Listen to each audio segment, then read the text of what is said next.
Um,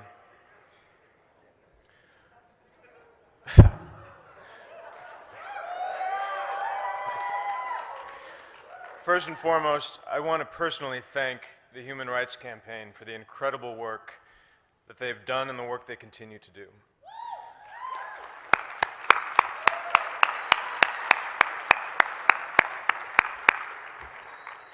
Not only here in Washington State, but across the country and around the world.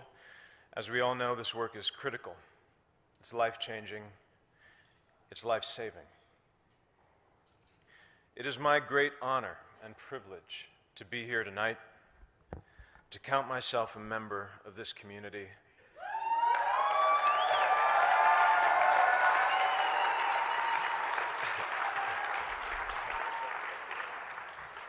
It is also something of a surprise.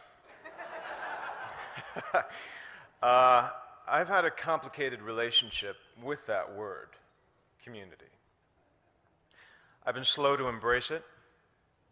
I've been hesitant. I've been doubtful. For many years, I could not or would not accept that there was anything in that word for someone like me, like connection and support, strength, warmth. And there are reasons for that. I wasn't born in this country. I didn't grow up in any one particular religion. I have a mixed race background, and I'm gay.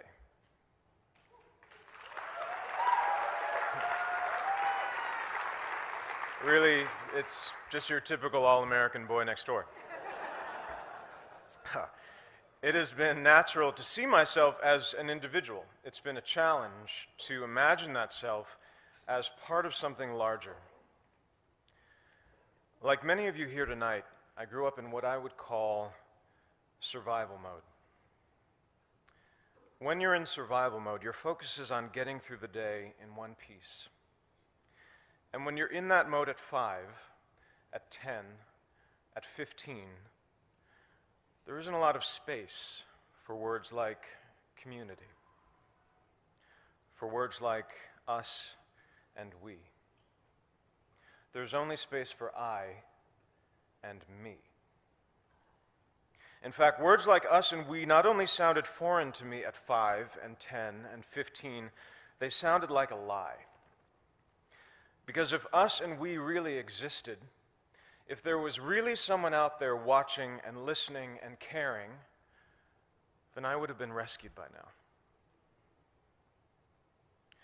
That feeling of being singular and different and alone carried over into my 20s and into my 30s.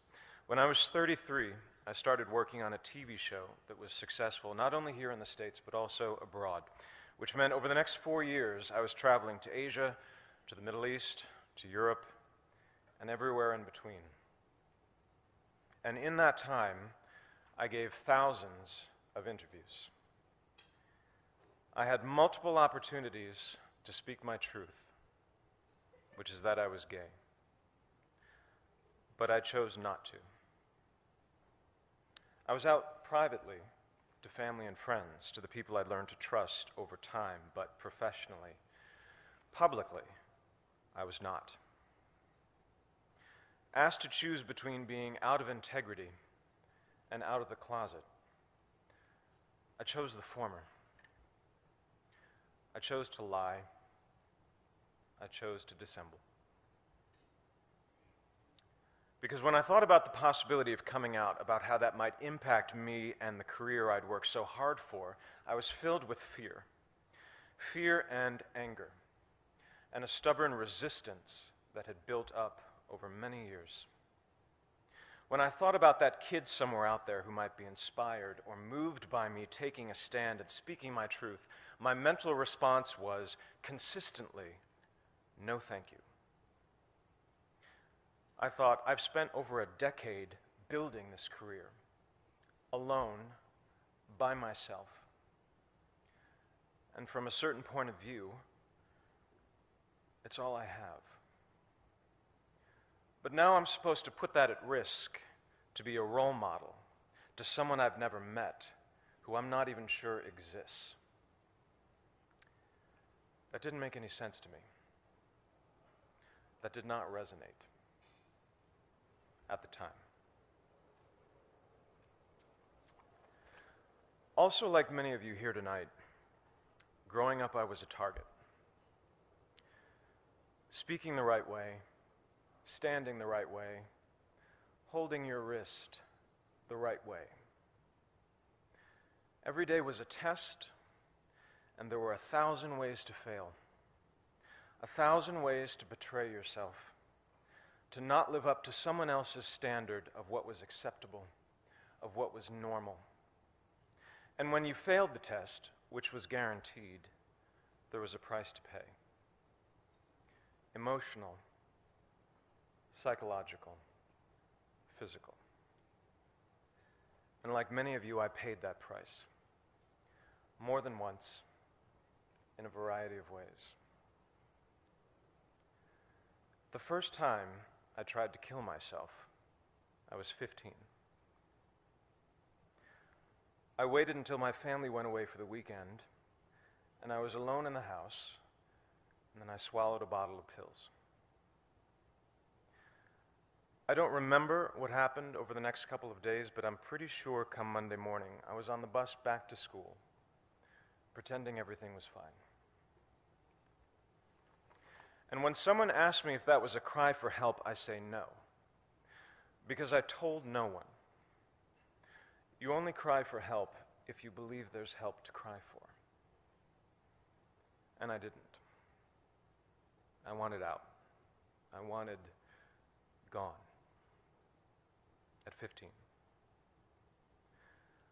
I and me can be a lonely place, and it will only get you so far.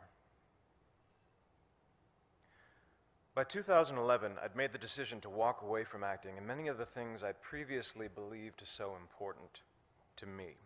And after I'd given up the scripts and the sets which I dreamed of as a child, and the resulting attention and scrutiny which I had not dreamed of as a child, the only thing I was left with was what I had when I started. I and me. And it was not enough. In 2012, I joined a men's group called the Mankind Project, which is a men's group for all men, and was introduced to the still foreign and still potentially threatening concepts of us and we, to the idea of brotherhood, sisterhood, and community. And it was via that community that I became a member and proud supporter of the Human Rights Campaign. And it was via this community that I learned more about the persecution of my LGBT brothers and sisters in Russia. Several weeks ago, when I was drafting my letter to the St. Petersburg International Film Festival, declining their invitation to attend, a small, nagging voice in my head insisted that no one would notice, that no one was watching or listening or caring. But this time, finally, I knew that voice was wrong. I thought, if even one person notices, this letter in which I speak my truth and integrate my small story into a much larger and more important one is worth sending. I thought, let me be to someone else what no one was to me. Let me send a message to that kid, maybe in America, maybe someplace far overseas, maybe somewhere deep inside, a kid who's being targeted at home or at school or in the streets, that someone is watching and listening and caring. That there is an us, that there is a we, and that kid or teenager or adult is loved. And they are not alone. I am deeply grateful to the Human Rights Campaign for giving me and others like me the opportunity and the platform and the imperative to tell my story, to continue sending that message, because it needs to be sent over and over again until it's been heard and received and embraced, not just here in Washington State, not just across the country, but around the world, and then back again, just in case we miss someone. Thank you.